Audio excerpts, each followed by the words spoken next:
Hola a todos, yo soy el Guerrero Azul 12 y hoy vamos a hablar de un tema que a simple vista parece bastante sencillo, pero que como ya es costumbre en este canal, en cuanto lo miras con un poco más de atención, deja de ser tan simple. Porque sí, hoy toca hablar de las Miko, esas figuras que muchos identifican rápidamente como sacerdotisas japonesas vestidas de blanco y rojo, tranquilas, elegantes. Casi como si fueran parte de un paisaje espiritual perfectamente ordenado. Y eso nos lleva directamente a Yuki Yuna Wayusha de Aru, donde la idea de Miko toma un giro bastante más complejo de lo que parece. Por cierto, antes de seguir, quiero agradecer a Shiroi7428 porque este video existe gracias a su sugerencia. Ahora la pregunta importante, la que define si todo este esfuerzo tiene sentido o no. ¿Confío en que te vas a quedar hasta el final? Pues claro que sí, confío plenamente, tanto como confiarías en alguien que abre YouTube para ver un video corto y pasa las siguientes 2 horas viendo algo que no tiene absolutamente nada que ver con lo que buscaba.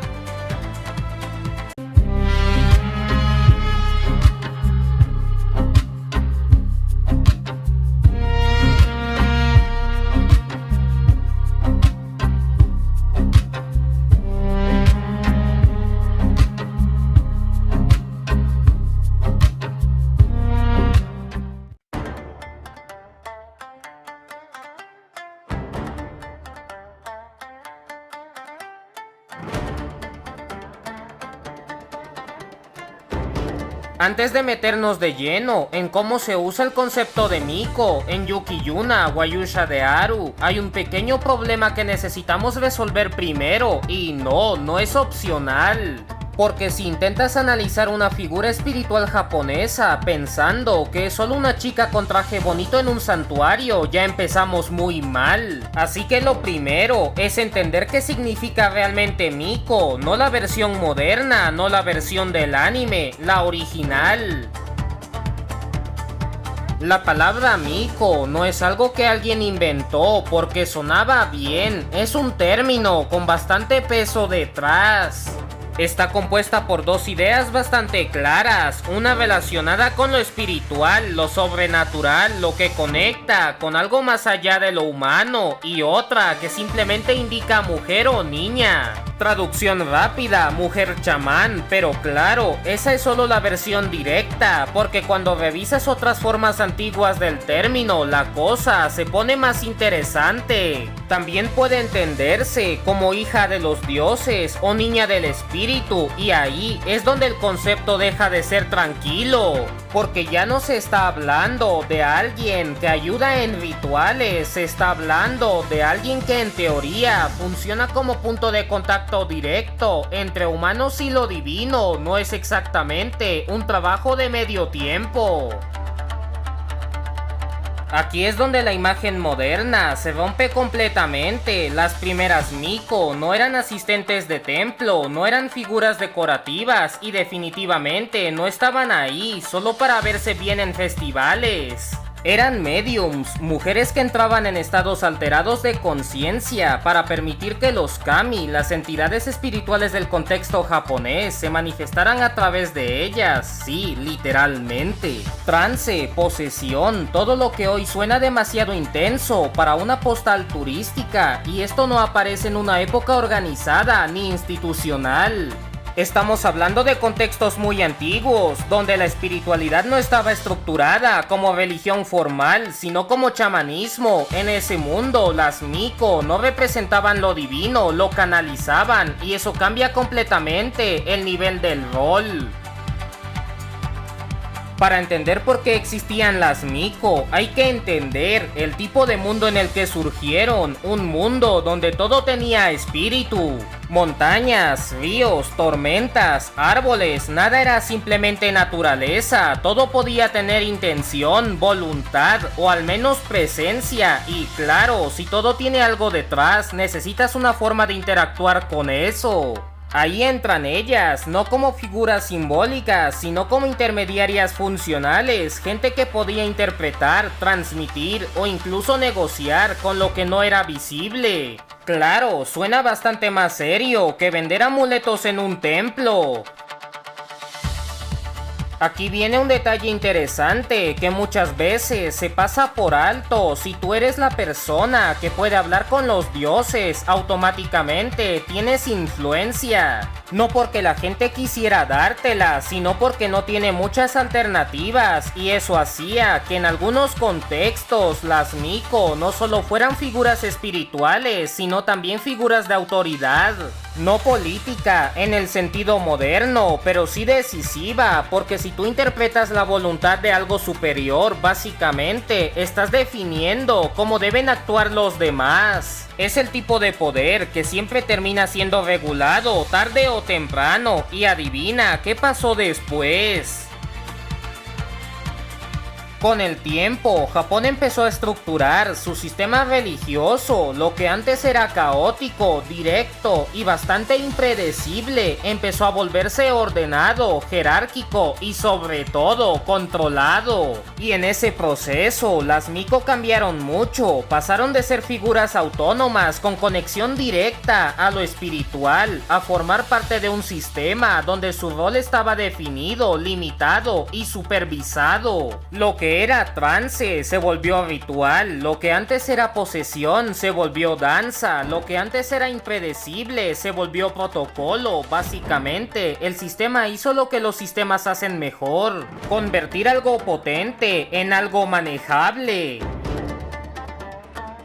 Eso no significa que todo se haya perdido. Algunas cosas sobrevivieron, por ejemplo, las danzas rituales. Lo que hoy se conoce como Kagura puede parecer una coreografía tradicional, pero en el fondo es un vestigio de algo mucho más antiguo, un recuerdo de cuando el movimiento, la música y el trance no eran representación, eran conexión. Claro, hoy es más limpio, más controlado, más aceptable, pero el origen sigue ahí, aunque esté disfrazado, como suele pasar con casi todo lo que sobrevive al paso del tiempo.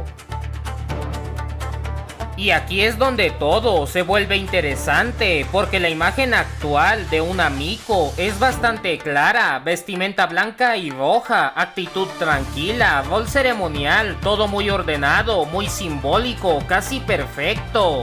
Pero esa versión es el resultado de siglos de transformación. Las Miko originales no eran kawaii, no eran decorativas, no eran seguras, eran necesarias, eran impredecibles. Y dependiendo de cómo lo mires, podían ser peligrosas. Así que sí, cuando hoy ves a una Miko en un anime o en un santuario, no estás viendo el inicio del concepto. Estás viendo la versión filtrada, adaptada y, siendo honestos, bastante suavizada. Y como siempre pasa, cuando suavizas algo que originalmente no lo era, pierdes partes importantes en el proceso.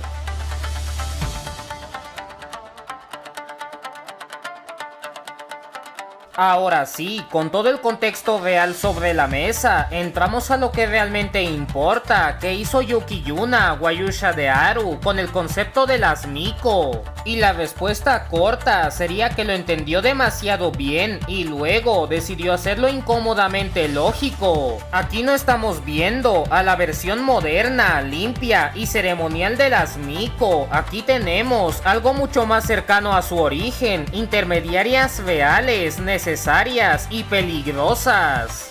En este universo, las Miko no son un adorno cultural ni una referencia estética, son literalmente el canal entre la humanidad y el Shinju-sama, ese árbol divino que mantiene a la humanidad con vida dentro de una burbuja bastante frágil. Y cuando digo canal, no me refiero a algo bonito tipo mensajeras espirituales, me refiero a que sin ellas nadie sabe qué está pasando, así de simple.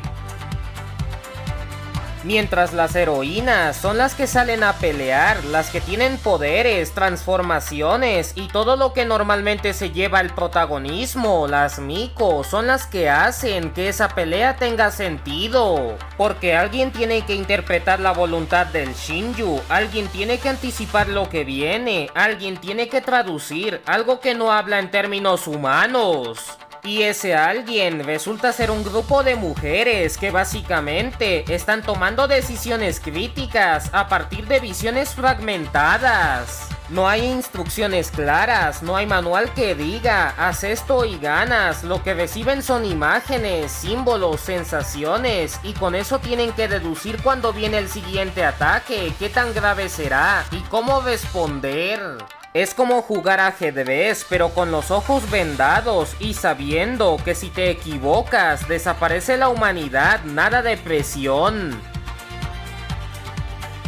Aquí es donde el anime se pone peligrosamente fiel a la idea original de las Miko como mediums. Las Miko reciben oráculos del Shinju, pero no son mensajes claros, no hay subtítulos, no hay voz divina diciendo cuidado con el jefe final. Son fragmentos, sueños simbólicos, visiones que parecen más un rompecabezas incompleto que una advertencia útil, y claro, alguien tiene que interpretarlos.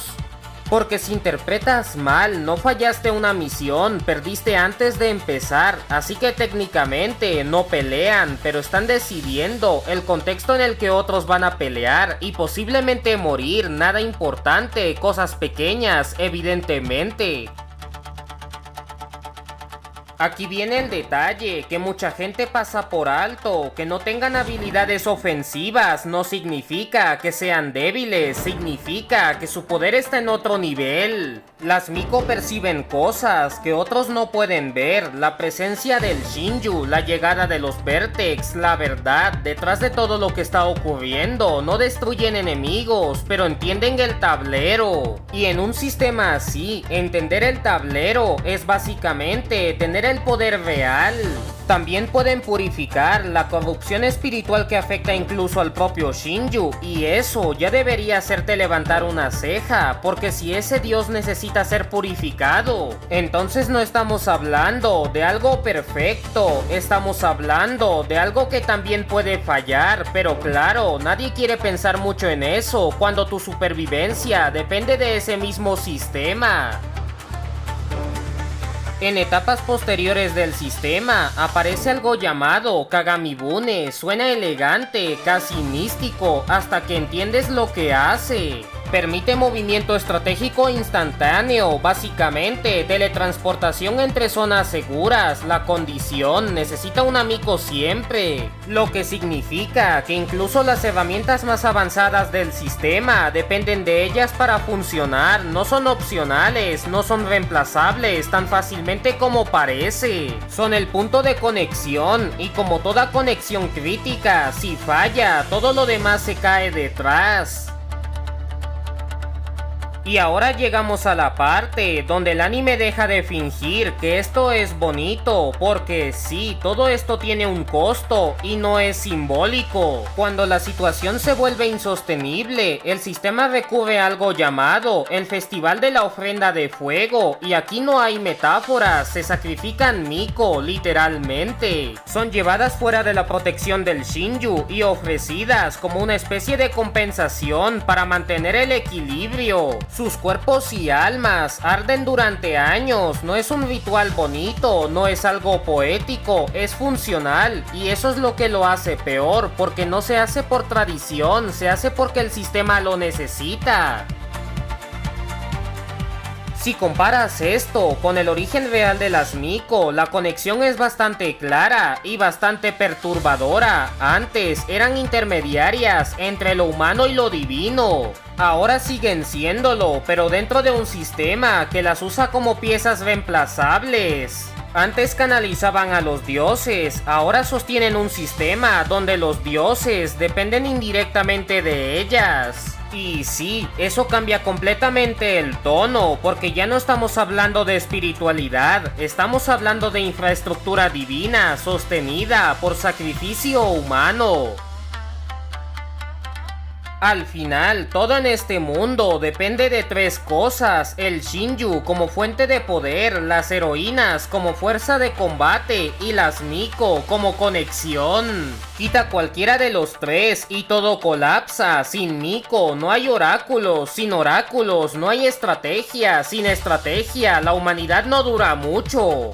Y considerando que los enemigos no son exactamente algo para lo que puedas improvisar, depender de interpretaciones espirituales empieza a sonar como una pésima idea, pero funciona, o al menos funciona lo suficiente. Que siendo honestos, es lo máximo que puedes esperar de un sistema construido sobre algo que nadie entiende del todo.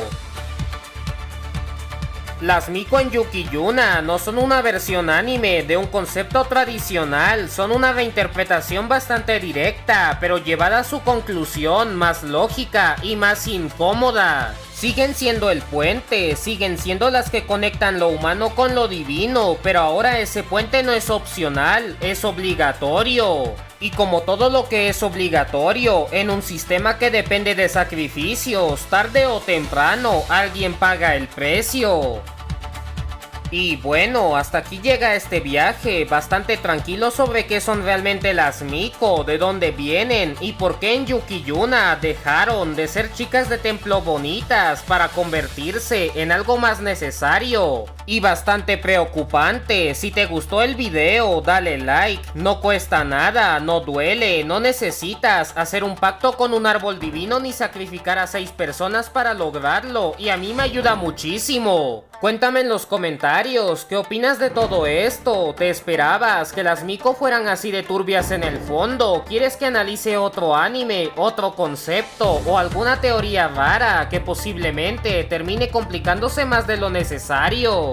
Ya sabes, este canal vive de eso. Comparte este video con tus amigos, con gente que le guste el anime, con alguien que todavía cree que las Miko solo venden amuletos, con tu vecino, con tu perro, con el árbol más cercano por si acaso responde, o con una organización secreta religiosa. Tú verás hasta dónde quieres escalar esto.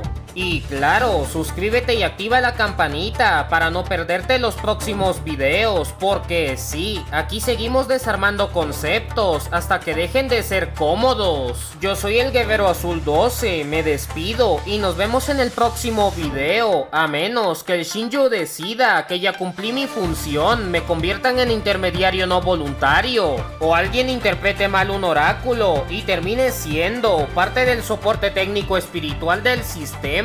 En cuyo caso, pues bueno, espero que al menos alguien le haya dado like a este video.